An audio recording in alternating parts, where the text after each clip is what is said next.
Welcome, gentles and ladymen, to the Lore Tour. This is your host, Dark Paladin 111.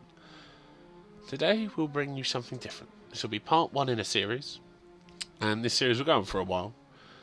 But basically, what it is I'm quite a large sort of World of Warcraft. Well, not a large World of Warcraft player, but I've been playing World of Warcraft for about 8 years. And I'm not the greatest player, but I got into it because I'm a massive World of Warcraft lore fan.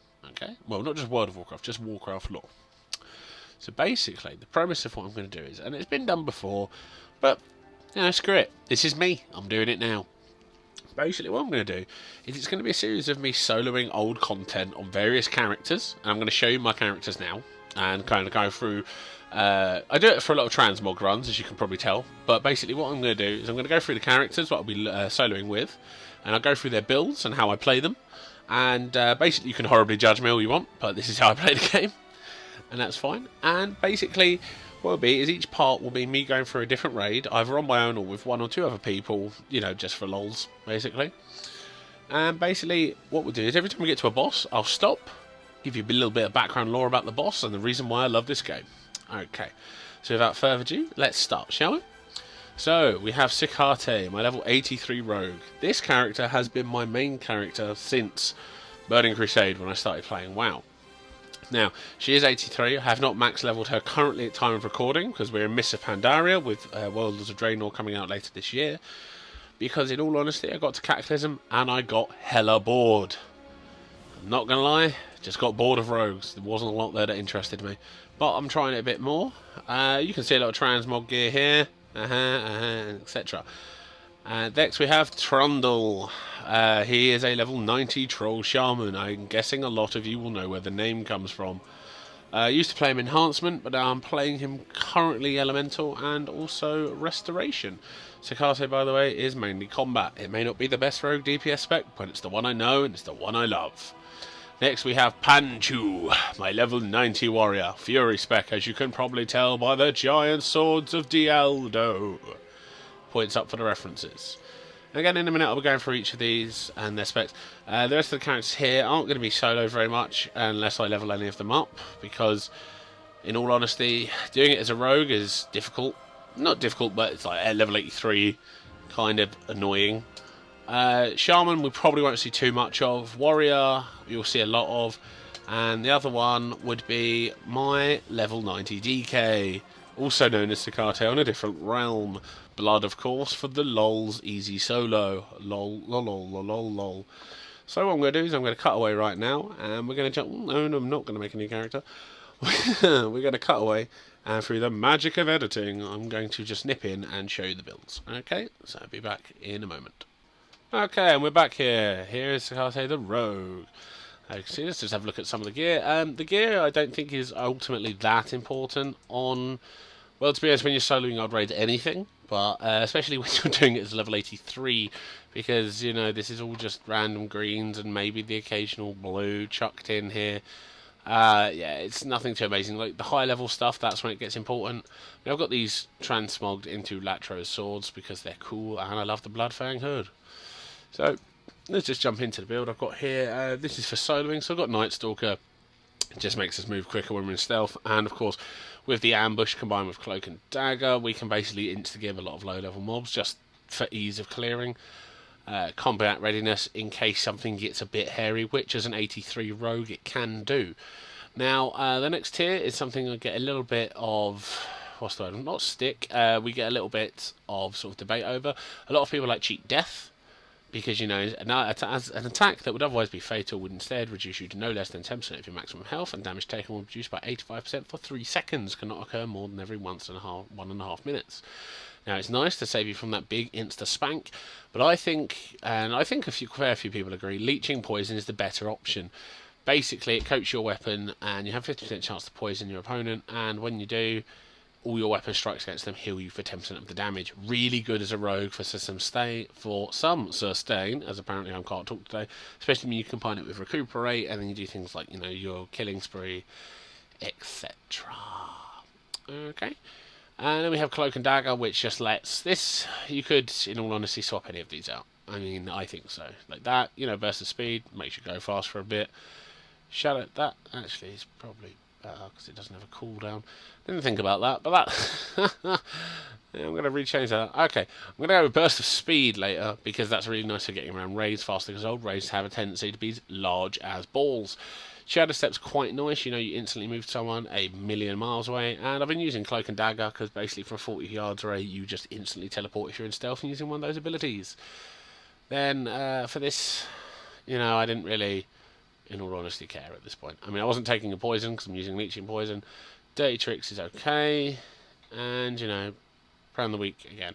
These are more important when you're doing something other than old raids. And I'm not at 90 yet, so I can't do that. Okay, so now, through the magic of editing, away we go. Anticlimactic. In an inn. Am I not in an inn? I'm not in the fucking inn. God damn it.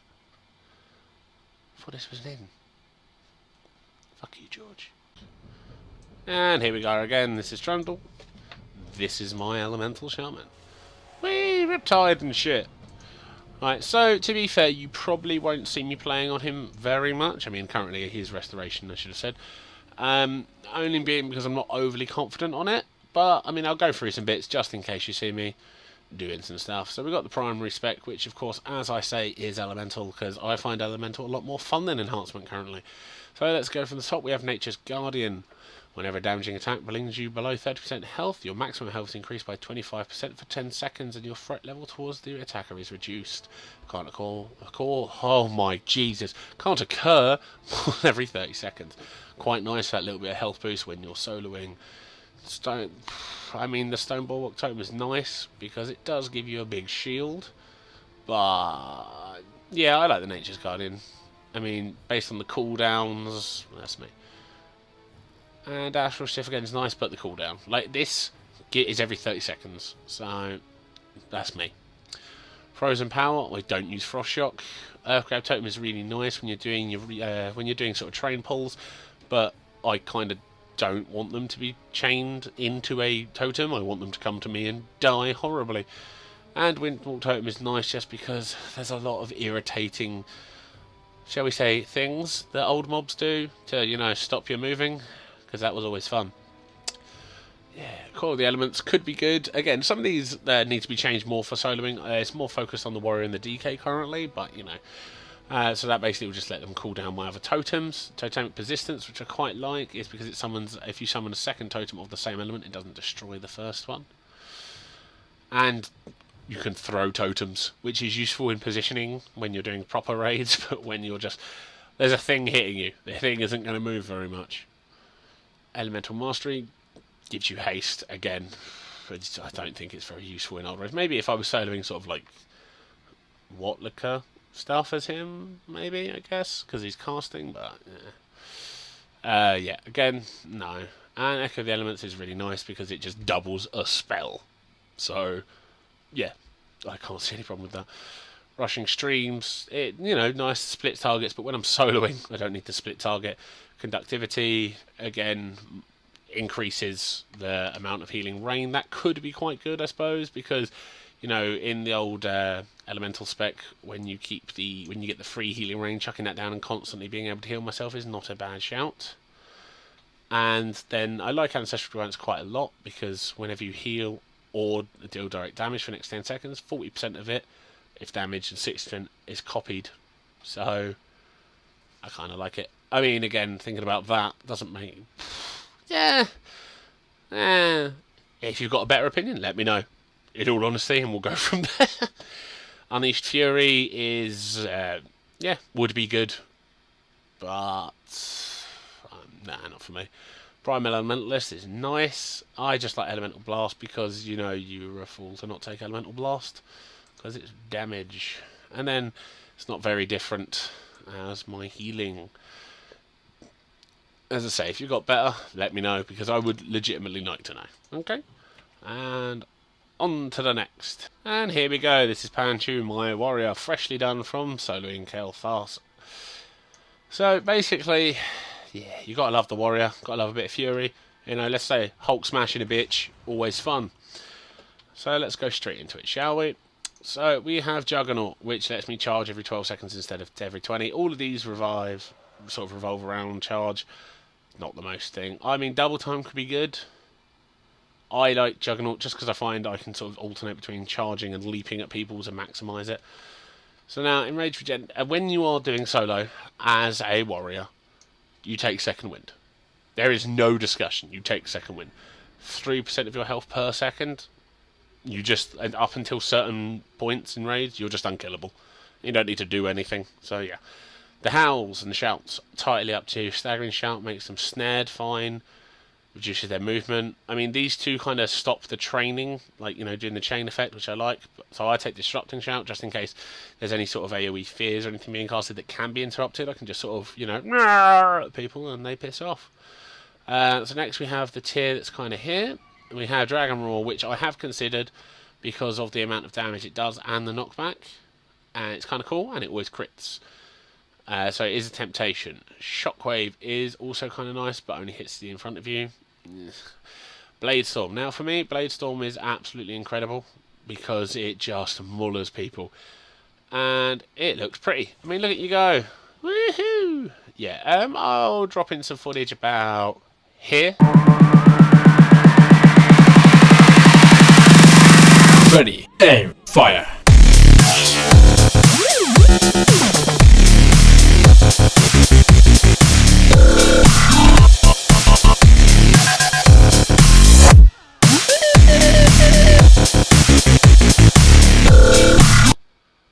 Of it killing people.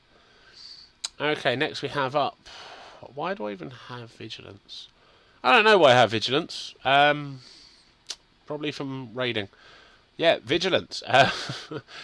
In all honesty, probably change that to Mass Spell Reflect.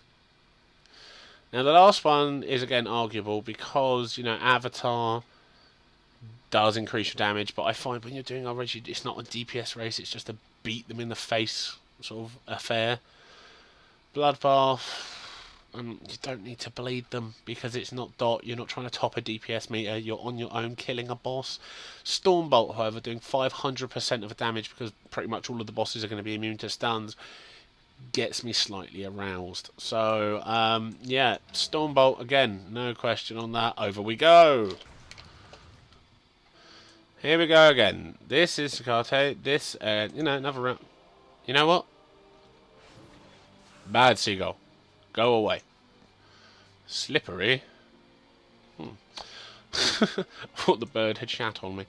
So this is my only Alliance character, realistically. I don't play Alliance very much. I'm very much a Horde kind of guy. But, you know, here we go. Oh.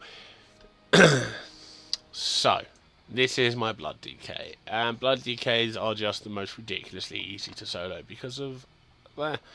So basically, you heal for like 1 billion damage, and there are, you know, there you go, 20% of the damage you've sustained from non-player sources for the preceding 5 seconds.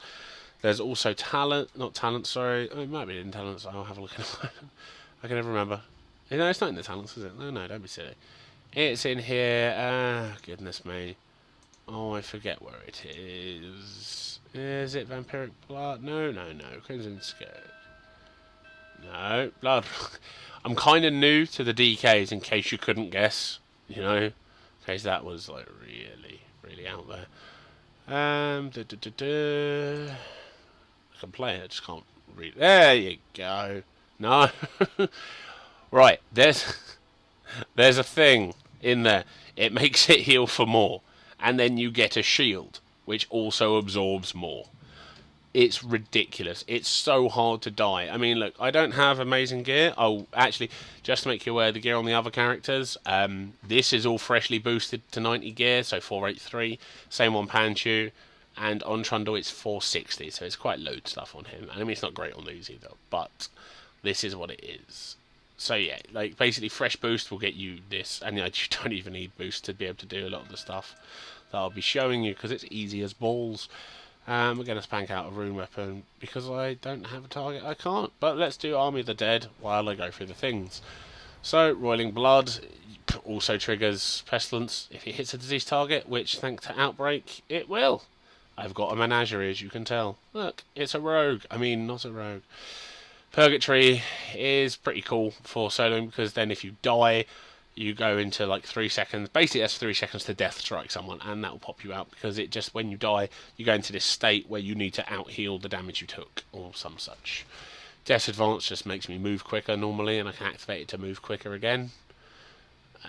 Oh yeah, sorry, I should be going over these. Chilibane's known Asphyxiate. It's kind of cool. You know, if they're immune to stuns, they get silenced, and otherwise you Darth Vader choke a bitch. But that's me. Conversion is kind of nice, because it basically does what, you know, Second Wind on the Warrior does, healing you for 3% of your maximum health every second. But the only problem is it consumes runic power, so it's only going to be active while you have runic power. So I just don't think it's good enough. Death Siphon is kind of cool, because it does a large amount of damage. Well, it does an alright amount of damage and heals you for it, but I like Death Pact, because what I didn't realise about Death Pact originally is I thought basically it just healed me for half of my allies' health, which as you can see is 273k, but then upon reading it like a normal person, I realised that it heals me for half of my health, which in fact actually might just be its health. Regardless, shh, quiet now. Runic Corruption. When we land some things, we activate it and get rune regeneration. I mean, that could be nice with conversion, but we didn't take it. And we didn't take that either, because we don't want to activate fully with depleted runes, because we want to blood tap. And that also does the same thing. But better, for me. Then the end one, we've got Desecrated Ground, which is kind of nice. Basically, it makes you immune to loss of control effects. Remorseless Winter. This I know a lot of people like, because it just slows them, and then stuns them. Which is nice for a big mob. But I personally like Gorfin's Grasp, because it's the old, you know, get over here en masse, which I find hilarious. So, there we go. Basically, that has been all of my characters that I will be soloing with. If there's any questions, or I've left anything out, let me know down below. And if there's anything you'd like me to go over in more detail, I will. However, for now, this has been Dark Paladin 111. This has been the first episode of the Lore Tour. And good night and good luck. And as always, in every video, watch out for the walkers. Goodbye. Outro, outro, outro. This is where my outro would be if I had any artwork.